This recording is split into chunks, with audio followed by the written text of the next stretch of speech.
appelle l'interne qui va prescrire une transfusion. Une infirmière en chirurgie, bonjour, tu veux les admissions. Tu veux envoyer un deuxième malade, pas de souci. Ben, je vais mettre en salle d'attente, tu peux l'envoyer. Émilie, infirmière en chirurgie, bonjour, les urgences, ça fait déjà 2 fois que je dis que je ne peux pas prendre de malade. Et en plus de ça, je vais avoir une transfusion maintenant, et ça va prendre un peu de temps, j'appellerai quand je pourrai le prendre. Ah, le sang arrive, il faut qu'Émilie se concentre, parce qu'elle doit vérifier que le groupe sanguin correspond exactement à celui du malade, parce que sinon, Émilie, infirmière en chirurgie, bonjour, la pharmacie, ma collègue du matin a oublié d'aller chercher la morphine, pas de souci, je descendrai dès que j'ai 2 minutes, parce que si le groupe sanguin ne correspond pas exactement, le patient risque de faire un accident transfusionnel. Et puis, elle va devoir rester 15 minutes montre en main quand elle aura posé la transfusion, parce qu'elle doit vérifier que le patient ne fait pas un accident transfusionnel. Elle a oublié de mettre l'antibiotique de la chambre numéro 16, elle court dans la salle de soins, préparer la perfusion, elle va pour la poser, oh non, la perfusion de base est encore passée 2 fois plus vite que prévu. Encore ce maudit perfuseur qui s'est déréglé tout seul. Elle sort en courant, elle entend du bruit derrière elle. Les urgences ne pouvaient plus attendre, elles ont monté le malade. Il y en a un malade des urgences pas vu, une transfusion en cours, 2 malades des admissions pas vus, un malade du bloc qui revient. Émilie et ses 2 collègues vont finir leur poste à 21h30 épuisés. Elle est contente, Émilie. Parce que demain, elle a demandé à Corinne de venir la remplacer pour faire son matin. On est mercredi. Mercredi dernier, elle était de repos normalement, mais elle a dû revenir sur son repos pour remplacer une de ses collègues malades. Le week-end dernier, elle a travaillé. Donc ses parents sont venus chercher son fils et l'ont emmené à la mer. Mardi prochain, elle sera de nuit. Donc mercredi, elle dormira. Donc demain, elle a demandé à Corinne de venir la remplacer et puis elle pourra aller acheter des croissants et prendre le petit déjeuner au lit, comme son fils aime bien faire. Elle débauche, elle monte dans sa voiture, elle allume la radio. Macron dit que les 35 heures, il n'y a plus qu'à l'hôpital qu'elles sont en vigueur, et il va falloir remettre ça en cause parce que c'est à cause de ça que l'hôpital est désorganisé. Émilie récupère son fils, elle le couche, elle se couche. Est-ce qu'elle a bien rangé la morphine?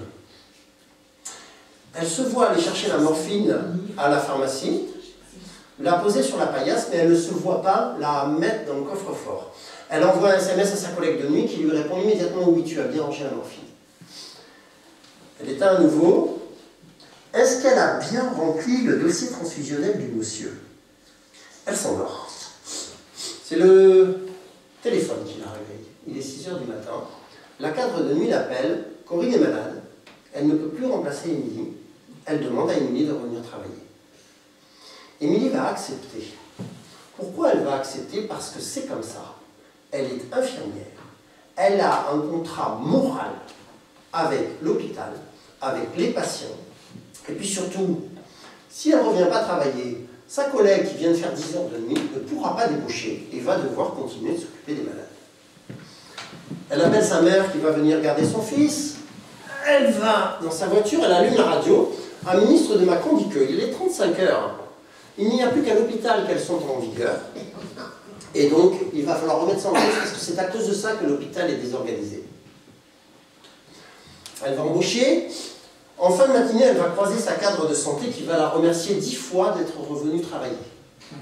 Puis pendant qu'elle la tient, elle va lui demander de rester 1 heure ou 1h30 après la débauche pour participer à une réunion sur la qualité de vie au travail.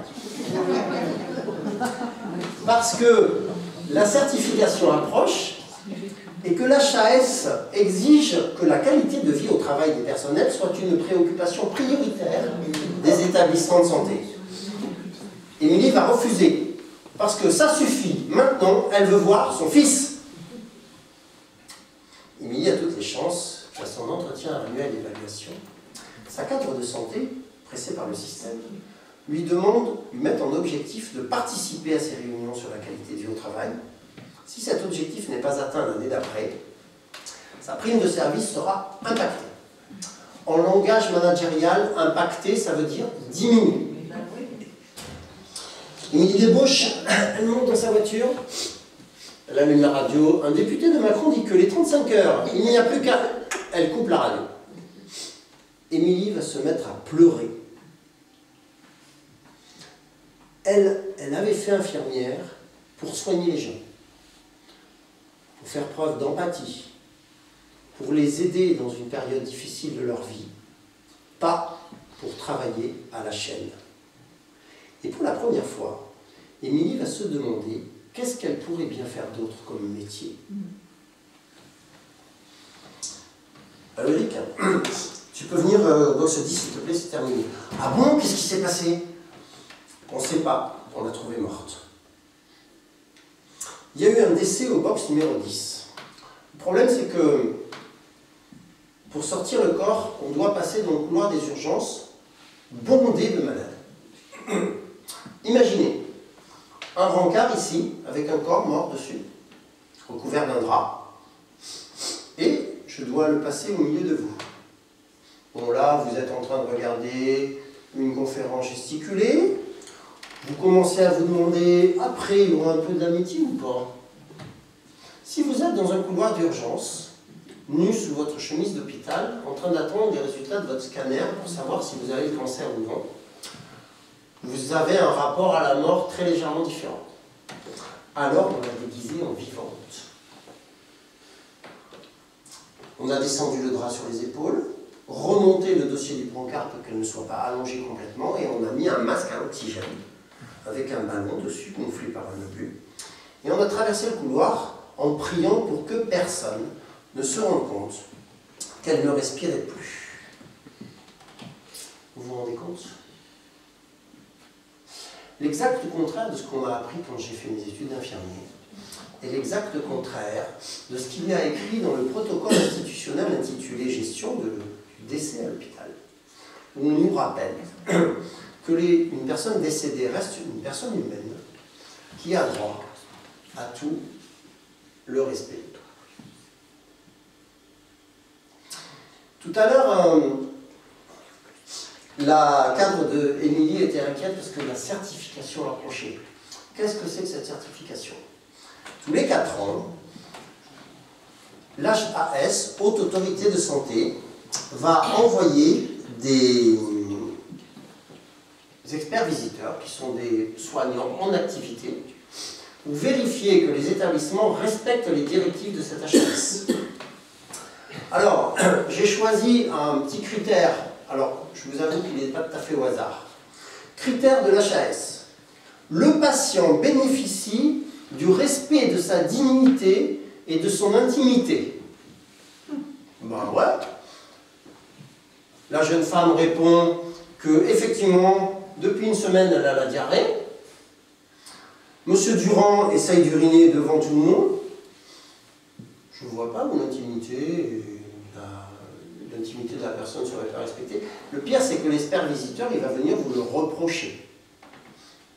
C'est-à-dire qu'on va vous reprocher d'être dans une situation dans laquelle on vous a mis, contre laquelle vous vous battez, et de laquelle on ne vous donne pas les moyens de sortir. Ça vous rend fou, hein? Surcharge de travail.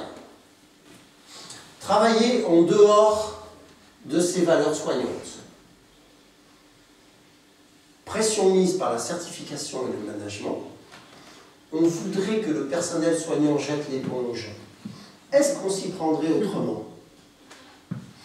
Et ça marche. 30% des étudiants infirmiers arrêtent avant la fin des 3 ans d'études. 30% des nouveaux infirmiers arrêtent dans les 5 premières années d'exercice.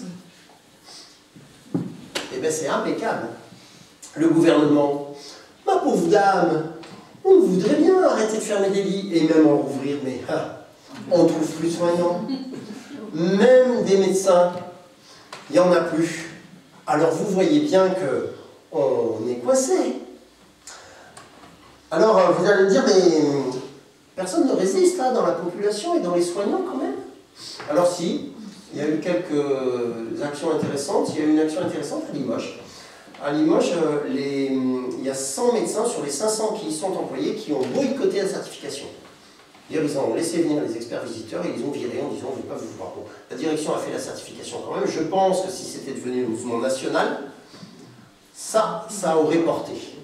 Parce que, vous savez, l'équipe des urgences de Grenoble, ils ont eu 3 décès. La dernière, ils l'ont trouvée à 43 ans, morte sur les toilettes, en train d'attendre une place en psychiatrie. Ils sont restés 6 mois en grève illimitée, mais tout le monde s'en fout, parce que comme il y a un service minimum, les soins sont faits exactement de la même manière. Alors il y a eu aussi s'il y a Caroline Brémaud qui était chef de service des urgences à Angers, qui était très médiatique et qui résistait beaucoup, elle a été démise de ses fonctions. Donc on l'a aussi, voilà. Donc il y a quand même quelques résistants qui font des grèves, mais bon, on n'en entend pas parler parce qu'elles ne servent à rien. Comment vraiment? Si c'était tout privé, ça serait peut-être pas plus mal parce que eux au moins ils se mettent pas en grève. Tu es en train de me dire plus d'hôpital public, plus de sécurité sociale, c'est ça? Pourquoi pas? Assurance, il n'y a plus que ça, bonjour. Si vous appelez pour un sinistre avec votre véhicule, tapez 1. Si vous appelez pour un sinistre avec votre habitation, tapez 2. Si vous appelez pour un problème de santé, tapez 3.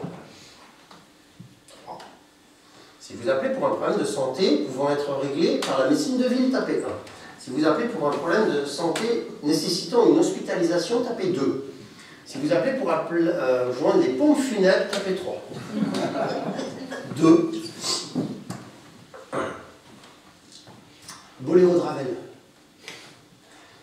Assurance, il n'y a plus que ça. Bonjour, Quentin à votre service. Madame Durand, bonjour Madame Durand, que vous arrive-t-il? Votre fils de 17 ans a fait un AVC. Calmez-vous Madame Durand. J'ai bien l'habitude de ce genre de situation, je m'occupe de vous. J'ouvre son dossier, je vois votre dossier. Je vois, Madame Durand, que vous bénéficiez de notre contrat Gold depuis plus de 3 ans. C'est bien, Madame Durand, ça. Ah, malheureusement, Madame Durand, je ne vais rien pouvoir faire pour vous. Non, parce que votre fils a fait un accident vasculaire cérébral hémorragique. Il aurait fait un accident vasculaire cérébral ischémique, il n'y avait pas de souci, le contrat Gold le prend en charge. Mais l'accident vasculaire cérébral hémorragique, il aurait fallu que vous ayez le contrat Gold Plus, qui coûte beaucoup plus cher, je sais Madame Durand, mais qui protège bien mieux. Comment vous allez faire pour faire soigner votre fils? Je ne sais pas Madame Durand, moi. Ah mais si, j'ai une bonne nouvelle. Vous êtes propriétaire de votre maison. Vous pouvez donc faire un emprunt en hypothéquant, et vous pourrez rembourser, ça va vous libérer des fonds, vous pourrez rembourser à votre rythme pendant plusieurs années. J'ai un service qui s'occupe de ça, Madame Durand, si vous voulez. Vous préférez réfléchir? N'hésitez pas à me rappeler, vous savez que nous sommes à votre service. Est-ce que vous êtes prêt à annoncer à votre conjoint ou à votre enfant qu'il va peut-être rester handicapé toute sa vie, ou peut-être même mourir, parce que vous n'avez pas eu les moyens de vous payer le contrat Gold Plus? Parce qu'avec la sécurité sociale, on cotise selon nos moyens et on reçoit selon nos besoins. Avec les assurances privées, on cotise selon nos moyens, mais on reçoit selon nos moyens. Croyez-moi, ça change tout. Je vous sens dubitatif. On va quand même pas risquer la vie des gens pour des problèmes de rapport financier. Le BCG, ça vous dit quelque chose? Vaccin contre la tuberculose. Quand il n'a plus été obligatoire en France, la demande a chuté à tel point que le laboratoire Sanofi a décidé d'arrêter la fabrication. Cette fabrication a été reprise par un petit laboratoire en Allemagne qui arrivait à produire des petites quantités. Le problème avec le BCG, c'est qu'il est efficace contre le cancer de la vessie. Vous injectez du BCG dans la vessie de quelqu'un qui a le cancer, et assez souvent, ça le guérit. Comme le petit laboratoire d'Allemagne n'était pas capable de fournir assez de BCG, eh bien, il y a des urologues qui ont été obligés d'amputer certains patients de leur vessie en mettant des poches sur l'abdomen pour que l'urine s'écoule, parce que Sanofi a décidé d'arrêter la fabrication de ce BCG. Marisol Touraine, qui était alors ministre de la Santé, socialiste entre parenthèses, a dit « On ne peut pas contraindre une entreprise privée à faire ce qu'elle n'a pas envie de faire. » Alors maman, comment on fera quand les établissements privés décideront qu'ils ne s'occupent plus d'une certaine catégorie de patients parce qu'ils ne sont pas rentables? Ceux de plus de 80 ans par exemple. Vous savez que c'est les États qui fixent le prix des médicaments. Cette industrie pharmaceutique, elle a des actionnaires. Et donc, les actionnaires en question demandent un retour sur investissement de plus en plus important. Il y a un magazine télévisé qui s'appelle Complément d'enquête qui a étudié ce truc. Et là, il y a une dame qui est démissionnaire d'un grand labo qui dit, quand avant on avait 10% de bénéfices sur un médicament, tout le monde était content, maintenant ils ont réclamé 15%, puis 20%, puis 25%. Alors comment ils vont faire, comment elle va faire l'industrie pharmaceutique pour obtenir un tel retour sur investissement? Eh bien, elle va faire du chantage, avec menace de mort. Elle va dire aux États, soit vous acceptez pour un même médicament une augmentation de 500, 1000, 1500%, soit on arrête de vous livrer, et les gens qui sont traités par ces médicaments vont mourir. Parce que je ne vous parle pas d'aspirine, je vous parle de médicaments, de chimiothérapie et tout ça. J'ai un petit exemple. Le sofosbuvir. Le sofosbuvir, c'est un médicament miracle. Jusqu'en 2013, on n'arrivait pas à traiter l'hépatite C. On arrivait à la ralentir, on arrivait à la stopper, mais pas à la guérir. Le sofosbuvir détruit le virus de l'hépatite C. C'est-à-dire que quand quelqu'un a une cure de sofosbuvir, il est guéri. Le problème du sofosbuvir, c'est qu'en 2013, quand il a été créé, il coûtait 56 000 € la cure. C'est-à-dire pour un patient. Cette année, enfin l'année dernière, la cure coûte 24 000 €. Les médias de Bolloré, vous voyez que l'industrie pharmaceutique fait des efforts pour améliorer l'accès des patients au traitement. On est passé de 56 000 à 24 000 €, vous vous rendez compte? Les gens, ouais, c'est un super effort. Enfin quoi, il manque quand même une information que les médias Bolloré ne donnent pas. Combien ça coûte à fabriquer ce sofosbuvir? Vous êtes tous assis? 100 €. Donc, j'ai dit 24 900 €. Si mes calculs sont bons, par patient, il y a 24 800 € qui partent directement dans la poche des actionnaires de l'entreprise qui vend le sofosbuvir, parce qu'en plus c'est une entreprise commerciale, c'est pas elle qui l'a fabriqué. Pour dresser un cheval, je dois instaurer un rapport de domination. Pour faire ça, j'ai deux solutions. La brutalité, mais je risque de tomber sur un cheval qui se rebelle assez violemment, et puis surtout, il ne sera jamais assez détendu pour retrouver ses attitudes naturelles sous le cavalier. J'ai une deuxième solution, l'obstination. Obstination patiente. J'ai 6 ans, entre ses 3 ans et ses 9 ans, pour monter sur son dos chaque jour, pour le convaincre que je suis son ami, qu'il peut devenir mon ami, que nous allons danser ensemble, et surtout, pour que, dans sa tête, ça ne soit plus une question, est-ce que j'ai une autre alternative? L'État et moi, nous ne sommes pas d'accord. Moi, je trouve que tout cet argent qui part de notre pot commun directement dans la poche d'actionnaires, c'est beaucoup trop. L'État, lui, il trouve que tout cet argent qui ne part pas dans la poche d'actionnaires, c'est beaucoup trop, et il va continuer d'essayer de grignoter notre pot commun pour le donner à des actionnaires jusqu'à la mort de l'hôpital public et de la sécurité sociale, soyez-en persuadés. Alors on entend les médias dire, ben oui, mais le trou de la sécurité sociale, la santé coûte beaucoup trop cher, les hôpitaux au bord de l'explosion. Les hôpitaux ne vont pas exploser parce que voilà ce qu'ils sont en train de faire.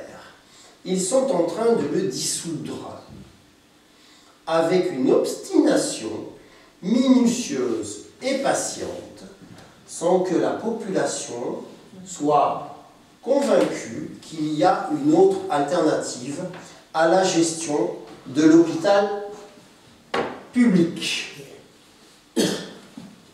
Bon, monsieur Durand, c'est pas tout ça. J'ai une bonne nouvelle. Vous allez être hospitalisé. Arrêtez de râler, monsieur Durand, je vous le promets, c'est une bonne nouvelle. Comment maman? Toi aussi tu as une bonne nouvelle? Tu as arrêté BFM. Tu trouves que CNews c'est plus objectif? Maman, je suis désolé, mais il faut vraiment que j'y aille. Hein. Bonsoir.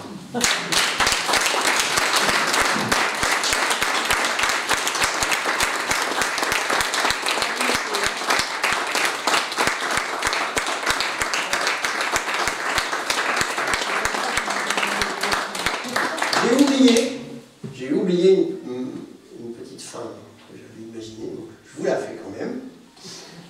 Pour qu'une conférence gesticulée soit efficace, il faut qu'elle ait un objectif clairement exprimé. L'objectif de cette conférence gesticulée est de vous mettre en colère. En colère contre les gouvernements qui tuent notre hôpital public et en colère contre les médias qui sont ses complices. Voilà.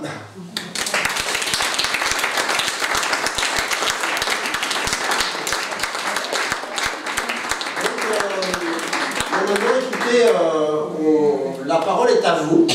Nous sommes là pour vous écouter, parler sans crainte. On peut débattre. Voilà.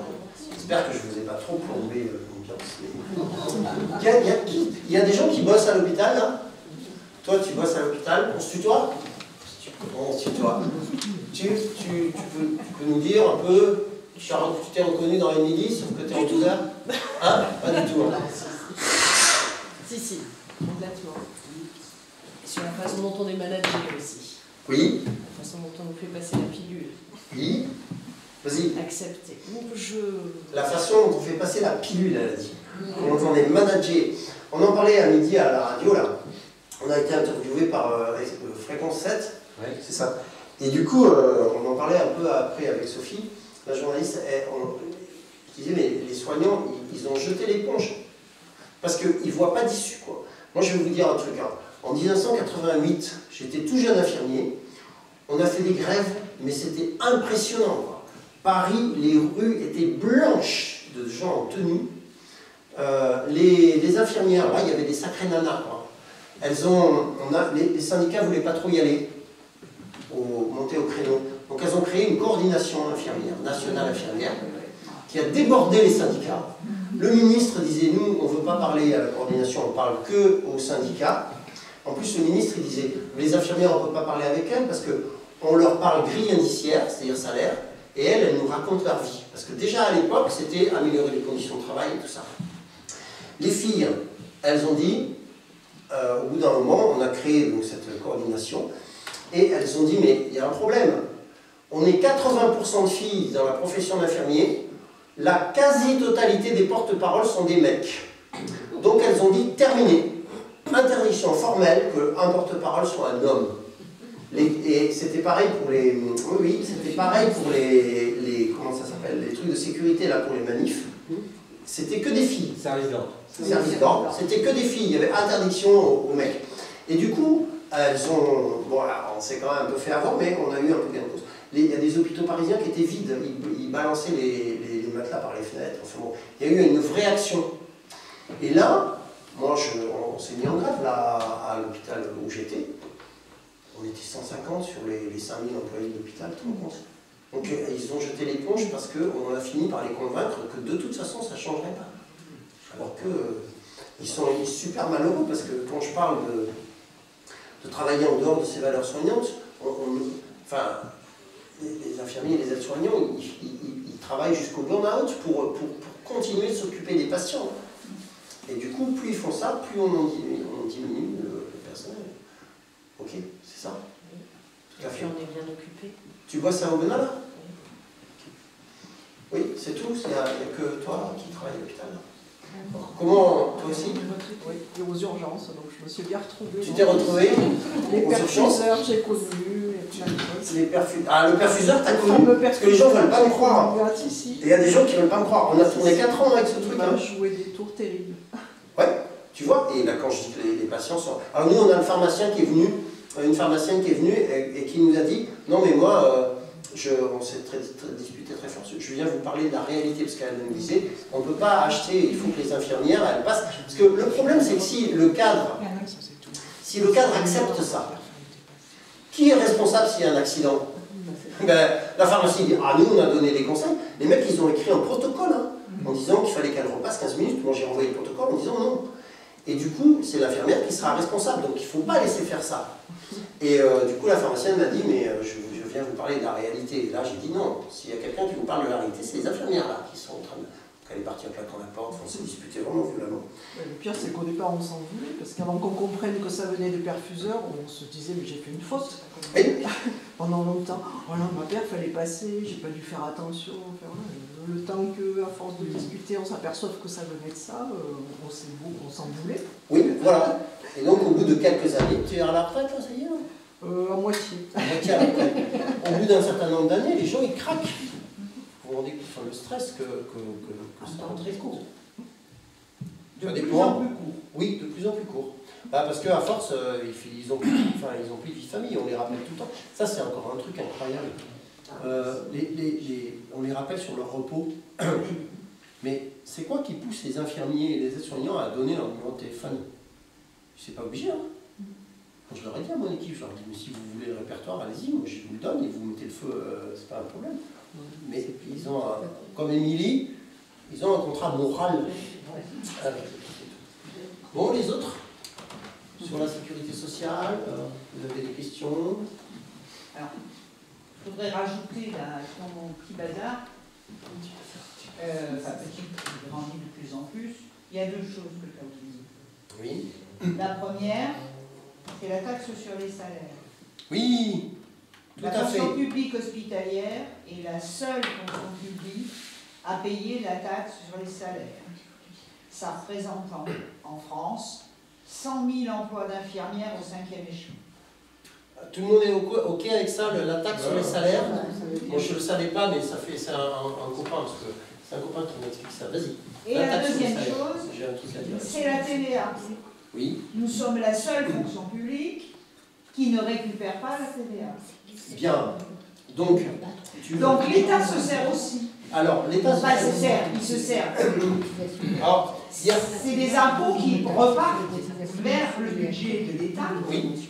Ils sortent du budget de la sécurité sociale. Juste pour vous énerver un petit peu plus, hier, quand j'avais 6 heures de route, et pendant ce temps, j'ai écouté, comment tu l'appelles, Nicolas Da Silva, qui a parlé d'un... Alors lui, il parle de charge indue de la sécurité sociale. Alors, j'ai des éléments, hein. Merci de ta remarque. La taxe sur les salaires. J'ai un copain CGTiste ils ont fait le calcul. C'est exactement, la taxe sur les salaires, c'est exactement ce que rapportait l'impôt sur la fortune. C'est-à-dire que si on avait gardé l'impôt sur la fortune, on pouvait exonérer le ça c'est une chose. D'accord. Les exonérations de charges sociales, ils exonèrent les entreprises de charges sociales, pas l'hôpital, mais les entreprises. C'est-à-dire qu'elles ne mettent plus dans ce pot commun l'argent des salariés qu'elles ont. J'ai peur de dire une bêtise, mais je crois qu'il a dit 80 milliards d'euros par an. Le déficit de la Sécu cette année, c'est 10. Donc il suffirait qu'on n'exonère pas, l'État exonère les entreprises avec un argent qui n'est pas à lui. Parce que l'argent de la sécurité sociale n'est pas à lui. Voilà. Le Covid, le Ségur de la santé, quand ils ont dit le Ségur de la santé, on va augmenter les salaires des soignants, parce que vous comprenez, c'est normal, ils ont été les héros de la nation, et tout ça, ils ont dit aux établissements, rassurez-vous, on compensera. Ma fille, elle est aide-soignante dans un EHPAD, l'EHPAD a 300 000 € de déficit l'année dernière, c'est exactement l'augmentation de leur salaire que l'État n'a pas compensé. Donc ils se sont fait, je cherche un mot poli, je trouve pas. Ah, voilà. Oui, très bien. Non, mais c'est simplement parce que... Alors après, sur la question des exonérations, c'est une question très compliquée, parce que tant qu'on était sur la sociale, donc la sécurité sociale d'avant le paritarisme, donc d'avant 63, tant qu'on était là-dessus, la sécurité sociale c'était une unité. Ce qui fait que les allocations familiales, les budgets pouvaient se compenser les uns les autres. Quand on passe à l'État social tel qu'il est aujourd'hui, en fait, ils ont fragmenté la sécurité sociale et maintenant c'est caisse par caisse. Ce qui fait que quand une caisse est en déficit, l'autre ne peut pas intervenir et ne peut pas compenser. Donc ça, c'est déjà un phénomène dans sa globalité. La question des exonérations, est-ce qu'on peut aujourd'hui imaginer que la petite entreprise locale qui a du boulot, qui ne va pas embaucher parce qu'elle va considérer qu'elle a trop de charges. C'est pas des charges. Non, c'est pas des charges. Je ne veux pas employer ce terme. Cotisation, ça s'appelle des cotisations sont trop lourdes. Et Total, Total qui fait des milliards de machins, etc. Est-ce qu'il n'y a pas une réforme à imaginer qui consisterait à dire que, comme on l'a dit, comme Croizat l'a dit au départ, je cotise selon mes moyens, je reçois selon mes besoins, est-ce qu'on ne peut pas l'appliquer aux cotisations patronales, dans le sens où, si on fait un rapport entre la plus-value,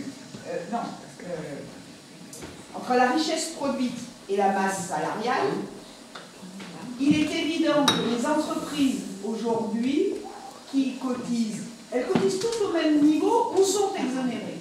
Tandis que là, on est tout à fait en capacité de créer une compensation qui permettrait de faire rentrer énormément d'argent dans le truc. Alors ça, c'est une proposition qui est faite depuis très longtemps et qui n'a jamais été prise en compte. Mais tant qu'on ne se réappropriera pas la sécurité sociale, on peut chanter la messe en chinois, l'hôpital se dégradera. Le problème, il est à la sécurité. Aussi bizarre que ça puisse paraître, parce que la souffrance, moi j'ai été hospitalière, j'ai travaillé dans ce milieu-là, j'ai des copines qui étaient à Toulouse, enfin tout l'est de la France qui m'appelaient au téléphone désespérés quand il y a eu le Covid. Donc je sais bien, mais en fait la problématique que l'on a aujourd'hui, c'est la problématique de la sécurité sociale. Si on résout ce problème-là, on retrouve les moyens. C'est clair. Et on a les moyens de le trouver. Vous parlez de Da Silva. Da Silva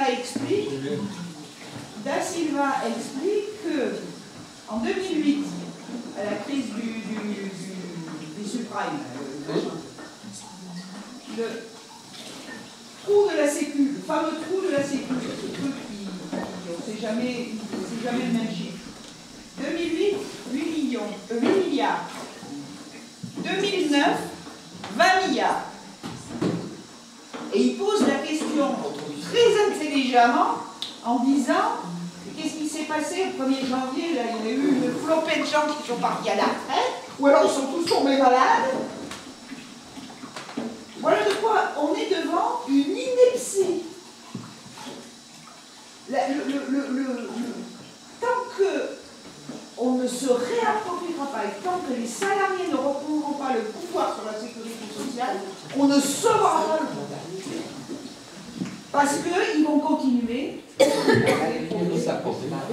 Le problème là, le but de cette conférence gesticulée, c'est de montrer que cette politique, ça fait des morts. Il faut être clair avec ça, ça fait des morts. Parce que eux, en fait, alors je suis très très bien placé pour le savoir, quand il y a un député ou la mère d'un député ou le frère du président du conseil général qui a un problème, lui, il n'est pas dans le couloir des urgences. Je vous le dis, hein. Enfin, c'est des chapeaux, je vous le dis. Ceux qui ont les moyens de se payer les placements d'honoraires, il n'y aura plus que ceux-là qui pensent de toute façon, bien d'accord. On dit que les hôpitaux sont réservés aux pauvres, je pense que c'est même pas vrai. Oui, ça va devenir l'hospice. Oui, enfin. L'hospice avant. On ira moins, oui, voilà. Merci. travaillez à l'hôpital, tu dis? Oui. Quelqu'un d'autre a des questions, des remarques De la colère. Sinon, on peut le faire autour d'un on verre. peut le faire autour d'un verre, mais j'espère que je vous ai mis. Alors, Oui. j'espère que j'ai mis en colère et que voilà, je vous ai donné des éléments pour aller en parler à votre famille parce que, et à vos amis qui pensent que non. Moi j'ai des gens qui m'ont dit ah c'est pas possible que la sécurité sociale disparaisse. Vous vivez dans quel monde? La dame à côté de moi me dit, mais sauver la sécurité sociale, mais les actionnaires ne vont pas être d'accord. Et moi j'ai envie de répondre à ça. En 1943, quand on avait les nazis sur les pattes, la moitié de la France était détruite, qu'on avait des souffrances dans tous les sens, on a été capable de construire ça. Nous, les salariés, on a été capable de construire ça. Contre la vie de tout le monde. Merde, contre la vie de tout le monde. Merde, on ne peut pas aujourd'hui se battre pour la récupérer. Tu sais qui c'est Enfin, moi, ça, c'est ma colère à moi. Là. Tu sais qui c'est qui n'était n'était pas d'accord? Pas contre toi. Tu sais qui c'est qui n'était pas d'accord pour qu'on mette la sécurité sociale en place? Les médecins, le gouvernement, l'Église, tout le monde était contre. La mutualité. Même une partie de la CGT. Même une partie de la CGT. Parce qu'ils ne voulaient pas qu'il y ait. Voilà. Et les mutuelles, là, c'est un scandale. Les mutuelles complémentaires, c'est un scandale. Et du coup, il faut reprendre notre avenir. Eric, on va voir. c'est vrai que peut-être qu'il y avait des discussions sur la mise en place de la sécu, mais il faut quand même signaler que, et on l'a vu dans le film La Sociale, ce sont les militants de la CGT qui se sont coltinés l'installation. Ah non, oui, qui ont fabriqué. Mais tu avais aussi des militants de la CGT qui avaient des caisses privées, des caisses à eux, qui ne voulaient pas rentrer dans la sécurité sociale parce qu'ils voulaient garder qu'ils avaient acquis. C'est pour ça qu'on n'a pas pu la généraliser, je pense.